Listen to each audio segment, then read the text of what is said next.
Hello दोस्तों, स्वागत है आप सभी का इनके नर्सिंग स्टडीज में। हम बात कर रहे थे हॉस्पिटल में होने वाले इन्फेक्शन कंट्रोल के बारे में। कैसी कौन कौन सी बातें हैं जो आपको ध्यान में रखनी है जब आप हॉस्पिटल में होते हो, तो आप किस तरीके से हॉस्पिटल में होने वाले जो भी कंटामिनेटेड ऑब्जेक्ट से या फिर किसी पैथोजन से आप किसी पर्सन को या किसी पेशेंट को, इवन खुद को क्या करो, बचा सको किसी भी डिजीज से। तो उसके बारे में आपको कौन कौन सी बातें ध्यान में रखनी होती है, उन सब के बारे में अपन पढ़ रहे थे। आज इस क्लास में अपन बात करेंगे बैरियर नर्सिंग के बारे में कि बैरियर नर्सिंग होती क्या है, क्या इसके फीचर्स होते हैं और किन किन बातों का आपको ध्यान में रखना होता है। तो चलिए शुरू करते हैं। सबसे पहले बैरियर नर्सिंग की डेफिनेशन के बारे में। तो बैरियर नर्सिंग क्या होती है? Barrier nursing is a set of stringent infection control technique used in nursing.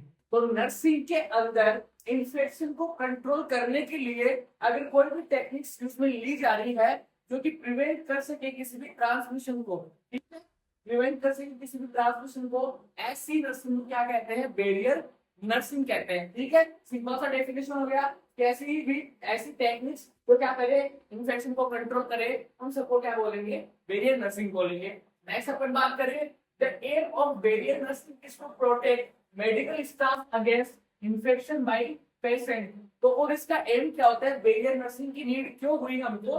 Barrier nursing का एम क्या होता है? इसका एम होता है कि मेडिकल स्टाफ को प्रिवेंट किया जा सके। अगर कोई इन्फेक्टेड पेशेंट है जिसकी वो मेडिकल स्टाफ अगर केयर कर रहा है, तो उस मेडिकल स्टाफ को प्रिवेंट किया जा सके जिससे कि उससे मेडिकल स्टाफ को वो डिजीज अफेक्ट ना कर पाए। उसके लिए आप कौन सी टेक्निक्स यूज में लेते हो, उन सब टेक्निक्स को किसके अंडर में लिया जाता है?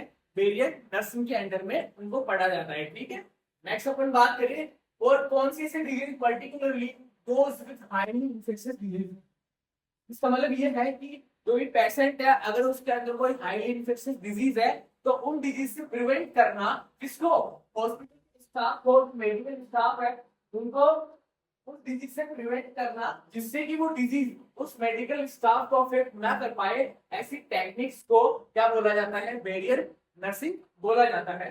नेक्स्ट अपन बात करें रिवर्स बैरियर नर्सिंग के बारे में। तो जो रिवर्स बैरियर नर्सिंग है वो बिल्कुल सिमिलर है बैरियर नर्सिंग के, लेकिन इसमें डिफरेंस क्या होता है? इसमें डिफरेंस होता है कि बट कंसंट्रेट्स ऑन द रिवर्स। जो अपन ने ऊपर देखा उसका अपन रिवर्स करेंगे, तो जो प्रोसेस होगा, जो टेक्निक होगी, उसको बोलेंगे रिवर्स बैरियर नर्सिंग। अभी अपन ने बात करी किसके बारे में कि अगर किसी मेडिकल स्टाफ को किसी पेशेंट्स के बचाया जा रहा है, ठीक है, किसी पेशेंट के अंदर कोई बीमारी है, उस बीमारी से आप ऐसी टेक्निक्स यूज करके उस मेडिकल स्टाफ को प्रिवेंट कर रहे हो, तो उन टेक्निक्स को क्या बोला जाता है? बैरियर नर्सिंग बोला जाता है। ठीक है, और अगर किसी मेडिकल स्टाफ से क्या करो, आप किसी पेशेंट को प्रिवेंट करो किसी डिजीज के होने से, तो इस प्रोसेस को क्या बोला जाएगा? रिवर्स बैरियर नर्सिंग बोला जाएगा। ठीक है, इसमें क्या होता है? Protecting vulnerable patients such as those with weakened immune system against infection by medical staff। तो ऐसे पेशेंट जिनका इम्यून सिस्टम वीक हो गया है, उन पेशेंट्स को क्या करना? प्रोटेक्ट करना किसी मेडिकल स्टाफ से। क्यों? क्योंकि मेडिकल स्टाफ क्या होता है, अगर आप कोई भी हॉस्पिटल में काम करने वाला कोई स्टाफ है, वो क्या करता है कि बहुत सारे पेशेंट के कॉन्टेक्ट्स में आता है, तो हो सकता है वो पैथोजन उसके बॉडी के ऊपर आ गया हो। और अगर वो किसी ऐसे पेशेंट के कॉन्टेक्ट में आता है जिसका इम्यून सिस्टम वीक है, तो क्या पॉसिबिलिटी है वहां पे कि वो जो पैथोजन है वो उस पेशेंट के अंदर ट्रांसमिट हो सकता है और डिजीज कोज कर सकता है। तो उस पेशेंट को उस मेडिकल स्टाफ के ऊपर जो पैथोजन है उससे बचाने के लिए जो टेक्निक्स यूज में ली जाती है, उनको क्या बोला जाता है? रिवर्स बैरियर नर्सिंग बोला जाता है। और अगर मेडिकल स्टाफ को प्रिवेंट कर रहे हो टेक्निक्स यूज करके जो कि उसको बचा सके किसी पेशेंट से, ठीक है, तो उनको क्या बोलेंगे? बैरियर नर्सिंग बोलेंगे। ये अपन ने इसके अंदर बात करी। ठीक है, आई होप आप लोगों को ये समझ में आया होगा। बहुत इजी है। अगर आप ऐसी टेक्निक्स यूज में ले रहे हो जो किसी मेडिकल स्टाफ को प्रिवेंट करती है इससे किसी पेशेंट से, तो उनको क्या बोलेंगे? बैरियर नर्सिंग बोलेंगे। और अगर आप किसी पेशेंट को प्रिवेंट कर रहे हो किसी मेडिकल स्टाफ से, तो उसको क्या बोलेंगे? रिवर्स बैरियर नर्सिंग बोलेंगे। आइए नेक्स्ट बात करते हैं डेफिनेशन के बारे में। जो फर्स्ट डेफिनेशन आपकी वो है आइसोलेशन नर्सिंग। आइसोलेशन नर्सिंग क्या होती है?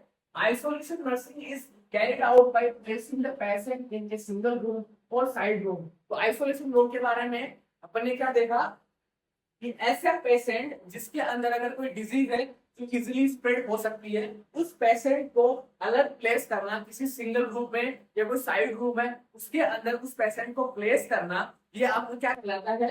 आइसोलेशन नर्सिंग कहलाता है। कि किसी पेशेंट को क्या करना, किसी सिंगल रूम में या साइड रूम के अंदर शिफ्ट करना, उसको वहां पे प्लेस करना, उसको क्या बोला जाता है? आइसोलेशन नर्सिंग बोला जाता है। ठीक है, नेक्स्ट अपन देखिए वेरिएंट नर्सिंग के बारे में। These occurs when a patient is kept in a bed and extra precautions are implemented to prevent spread of the germs। ठीक है, अब आपने क्या करा, किसी पेशेंट को क्या करा, आपने एक सिंगल रूम में शिफ्ट कर दिया और उसके बाद में अगर आप उस पेशेंट के लिए, ठीक है, एक्स्ट्रा प्रिकॉशंस यूज में ले रहे हो, जिससे कि अगर उसके ऊपर कोई भी जर्म है, कोई पैथोजन है, उस पैथोजन की स्प्रेड को क्या किया जा सके, प्रिवेंट किया जा सके, उसके लिए अगर आप एक्स्ट्रा प्रिकॉशंस ले रहे हो तो ऐसे प्रोसेस को, ऐसी नर्सिंग को क्या बोलेंगे? बैरियर नर्सिंग बोलेंगे। ठीक है, सीधा सा डिफरेंस है कि अगर आप किसी पेशेंट को किसी सिंगल रूम में या किसी साइड रूम में ट्रांसफर करते हो, आप प्लेस करते हो, तो उस नर्सिंग को क्या बोलेंगे? आइसोलेशन नर्सिंग बोलेंगे। और उसके साथ में आप क्या करते हो, उसको एक्स्ट्रा प्रिकॉशंस देते हो जिससे कि वो कोई पैथोजन उसके पास में है, उसकी बॉडी के अंदर है, तो वो ट्रांसमिट ना हो पाए। ऐसी नर्सिंग को क्या बोलेंगे? बैरियर नर्सिंग बोलेंगे। ठीक है, नेक्स्ट अपन बात करते हैं अब आइसोलेशन रूम के बारे में कि आपने जो सिंगल रूम बनाया है, साइड रूम बनाया है, वो होता क्या है। ठीक है, जो उसकी नीड हुई, उसकी डिजाइन क्या होती है, उसकी यूज क्या होता है, उनके बारे में आगे बात करते हैं आइसोलेशन रूम के बारे में। ठीक है, तो आइसोलेशन रूम क्या होता है? In hospital and other medical facilities and isolation ward is separated ward used to isolate patient suffering from infectious disease. इसका मतलब ये है कि ऐसे पेशेंट जो किसी इन्फेक्शियस डिजीज से क्या कर रहे हैं, सफर कर रहे हैं, उनको प्रिवेंट करने के लिए, ठीक है, कि उस डिजीज का ट्रांसमिशन ना हो सके, उस डिजीज के ट्रांसमिशन को प्रिवेंट करने के लिए उन पेशेंट को एक सेपरेट वार्ड के अंदर शिफ्ट किया जाता है। ठीक है, तो उस वार्ड को क्या बोला जाता है? आइसोलेशन वार्ड बोला जाता है। ठीक है, ये आपको समझ में आया होगा कि हॉस्पिटल के अंदर किसी पेशेंट को अगर ऐसी कोई सीवियर डिजीज है जो इजीली स्प्रेड हो सकती है, जो पेशेंट है उनके अंदर या मेडिकल स्टाफ के अंदर, तो क्या किया जाता है? उस पेशेंट को तो अलग रूम में रखा जाता है जहाँ पे उसको केयर प्रोवाइड करी जाती है। तो वो जो अलग रूम है, अलग वार्ड बनाया गया है, उस वार्ड को क्या बोलेंगे? आइसोलेशन वार्ड बोलेंगे। ठीक है, नेक्स्ट अपन बात करें इसके अंदर ही several wards for individual patients are usually placed together in an isolation unit। तो क्या होता है कि अगर कोई कई बहुत सारे पेशेंट है जो एक ही बीमारी से क्या हो सकते हैं, इन्फेक्टेड हो गए हैं, तो क्या होता है कि उनके लिए क्या किया जाता है? एक आइसोलेशन यूनिट बना दी जाती है और उनके अंदर जो पेशेंट्स है उनको वहां पे रखा जाता है। ठीक है, जैसे ये 5 पेशेंट थे जिनको एक डिजीज से इन्फेक्टेड हो गए, इनके लिए क्या की जाएगी? एक आइसोलेशन यूनिट का क्या करा जाएगा? फॉर्मेशन किया जाएगा, आइसोलेशन यूनिट बनाई जाएगी और उस आइसोलेशन यूनिट के अंदर क्या होंगे? वार्ड्स होंगे। तो वहां पे क्या होगा? इन सभी पेशेंट को एक साथ वहां पे रखा जा सकता है। ठीक है, अगर कोई पेशेंट है, कोई एक ही पेशेंट है, तो उसको भी वही तरह रखा जाएगा। तो क्या हो सकता है कि ये पेशेंट जो भी और पेशेंट है उनके कॉन्टेक्ट में ना आए, उनको वो डिजीज ना हो, तो डिजीज आराम से फैल सकती है, तो इन सबको क्या किया जाएगा? आइसोलेशन यूनिट के अंदर रखा जाएगा। ये बात आपको ध्यान में रखनी है। अब अपन बात करते हैं कि जो आइसोलेशन रूम है हॉस्पिटल के अंदर, उसके क्या कैरेक्टरिस्टिक्स होते हैं, उसके प्रिंसिपल्स क्या क्या होते हैं। तो फर्स्ट अपन बात करें, isolation room create various between people and germs. तो जो आइसोलेशन रूम होता है उसकी नीड क्यों होती है कि वो क्या करता है, जो भी पैथोजन है, जो जर्म्स है, उनके बीच में और जो पर्सन है उनके बीच में एक बैरियर का काम करता है। ठीक है, कोई भी पेशेंट है उसके बीच में और जो कोई भी अनदर पर्सन है उनके बीच में क्या करता है? एक बैरियर का काम करता है कि वो जो भी जर्म है, पैथोजन है, कोई पैथोजन है उस पेशेंट पर है, वो किसी दूसरे पेशेंट के ऊपर ना जा पाए, उनको रोकने के लिए, उनको प्रिवेंट करने के लिए आइसोलेशन रूम का फॉर्मेशन किया जाता है। ठीक है, आइसोलेशन रूम इसलिए बनाए जाते हैं। नेक्स्ट अपन बात करें, these types of isolation helps to prevent the spread of germs in hospital। तो ये जो आइसोलेशन रूम्स होते हैं वो क्या करते हैं? बैरियर बनाते हैं, जो क्या करते हैं? प्रिवेंट करते हैं किसी भी डिजीज को फैलने से हॉस्पिटल के अंदर। ठीक है, नेक्स्ट अपन बात करें, anybody who visit in a hospital patient who has isolation find outside their door should stop at nurses station before entering the patient's room। तो अगर हॉस्पिटल के अंदर ऐसा कोई आइसोलेशन रूम बनाया गया है तो वहाँ पे आइसोलेशन रूम के लिए जो भी आइसोलेशन रूम है इसका साइन आउट वहाँ पे लगा होना चाहिए कि ये जो यूनिट है, ये जो वार्ड है, ये आइसोलेशन रूम है। और अगर कोई विजिटर वहाँ पे जा रहा है तो उसको नर्सेस को रोकना है, वहाँ पे उनको बताना है कि आप आइसोलेशन वार्ड की तरफ नहीं जा सकते। अगर कोई जा भी रहा है उसको बताना है कि आपको वहाँ पे जाने से पहले क्या क्या प्रिकॉशंस लेने पड़ेंगे, उन सब के बारे में आपको उसको इन्फॉर्मेशन प्रोवाइड करवानी है। तो जो भी आइसोलेशन वार्ड है उसके बाहर क्या होना चाहिए, साइन है वहाँ पे होना चाहिए, ठीक है। नेक्स्ट अपन बात करें, concise information is placed on the door of isolation room at the I level. और साथ ही साथ अभी मैंने आपको बताया जो भी आइसोलेशन वार्ड है उसके ऊपर वो आइसोलेशन वार्ड में साइन लगा होना चाहिए और उस आइसोलेशन वार्ड की सारी जो इन्फॉर्मेशन है उसको कंसाइज इंफॉर्मेशन के रूप में, ठीक है, कंसाइज फॉर्म में उस आइसोलेशन जो भी आप लगा रहे हो, कोई भी आइसोलेशन जो वार्ड है उसके दरवाजे पर आप उस भी बोर्ड लगा रहे हो तो उस बोर्ड के ऊपर एक कंसाइज इंफॉर्मेशन होनी चाहिए कि ये जो आइसोलेशन वार्ड है उसके अंदर कौन सी बीमारी के पेशेंट्स को रखा गया है, ठीक है। तो ये सारी बातें आपको ध्यान में रखनी है वहां पे, ठीक है। नेक्स्ट अपन बात करें ये जो आइसोलेशन रूम आपने बनाया है इसकी डिजाइन क्या होती है, इसके यूजेस क्या क्या होते हैं। तो नेक्स्ट अपन बात करते हैं आइसोलेशन जो रूम है उसकी डिजाइन के बारे में।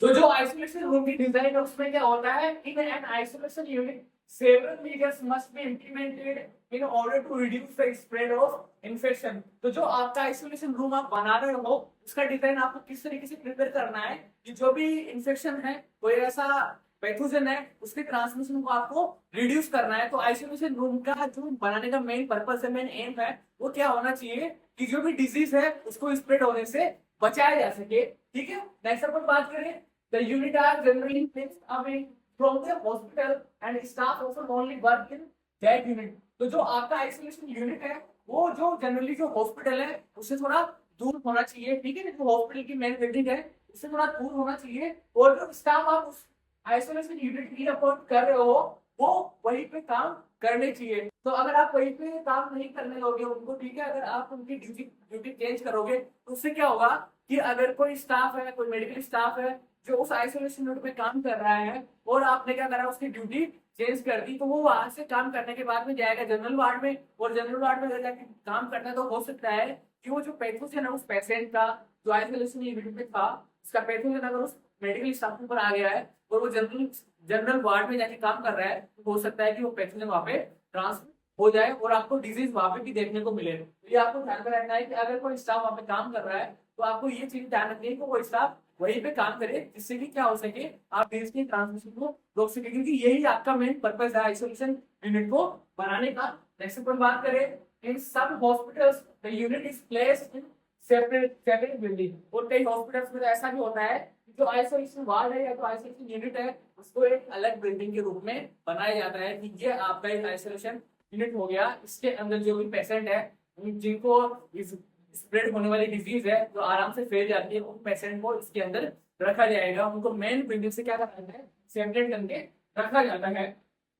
Ventilation is important to reduce the transmission of airborne spores. और अगर आप प्रॉपर वेंटिलेशन करते हो वहां पे तो आप किसके ट्रांसमिशन को रोक सकते हो, अगर कोई डिजीज है जो एयरबोर्न से हो सकती है, ठीक है, जो रेस्पिरेटरी रूट के थ्रू क्या होती है ट्रांसमिट होती है, तो उसके ट्रांसमिशन को आप प्रॉपर वेंटिलेशन के होने की वजह से, अगर आपका जो आइसोलेशन यूनिट है उसके अंदर प्रॉपर वेंटिलेशन है तो आप क्या कर सकते हो, ऐसे इन्फेक्शन के ट्रांसमिशन को वहां पे रोक सकते हो। जैसे कि and the most severely affected patient are placed in separate ward. और साथ ही साथ आइसोलेशन यूनिट के अंदर भी अगर कोई ऐसे पेशेंट है सीवियरली इन्फेक्टेड हो चुके हैं डिजीज से तो आप क्या कर सकते हो, उनको किसी सेपरेट वार्ड के अंदर भी शिफ्ट कर सकते हो। ये बात आपको ध्यान में रखनी है, ठीक है। ये अपन ने देखा जो आपका आइसोलेशन रूम है उसकी डिजाइन किस तरीके की होनी चाहिए।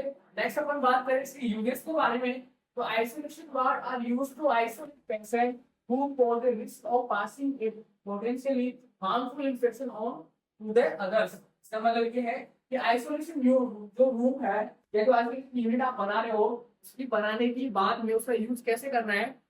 तो ऐसे पेशेंट जिनको बहुत सीवियर डिजीज है या फिर ऐसी बीमारी है जो इजीली स्प्रेड हो सकती है पेशेंट्स के अंदर, जो भी पर्सन वहां पे काम करने वाले लोगों में इजीली स्प्रेड हो सकती है, तो आपको क्या करना है, आइसोलेशन वार्ड का इसमें लेना है आपको, आइसोलेशन वार्ड इसमें लेना है। आपको क्या करना है, ऐसे पेशेंट्स हैं जो इजिली ट्रांसमिट कर सकते हैं डिजीज को, उनको उस वार्ड के अंदर शिफ्ट करके रखना है, आपको सेपरेट करके रखना है, जिससे कि आप ट्रांसमिशन को रोक सको। नेक्स्ट अपन बात करें, such infections can be range in severely widely from diseases such as influenza टूबिकुलम।